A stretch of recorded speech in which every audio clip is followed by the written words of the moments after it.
عاملين ايه؟ يا رب تكونوا بألف خير وصحة دايما. موضوع حلقة النهاردة: أغرب 5 طرق الناس بتكسب بها فلوس من الإنترنت في 2025. بس لأول مرة تشاهدني أو تشوف القناة بتاعتي، أتمنى منك تشترك في القناة وتفعيل زر الجرس والضغط على زر اللايك عشان يوصلك كل جديد. ويلا بينا لموضوع الحلقة.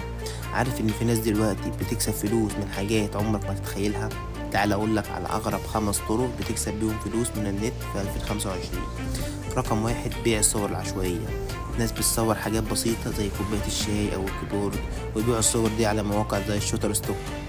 رقم 2: تأجير وقتهم في الكلام مع ناس وحيدة. في مواقع بتدفع لك مقابل إنك تتكلم مع حد لوحده وتحسسه إنه مسموع. رقم 3: كتابة تعليقات مزيفة. في شركات كتير بتدفع لناس يكتبوا تقييمات إيجابية عن منتجاتهم عشان يزودوا المبيعات.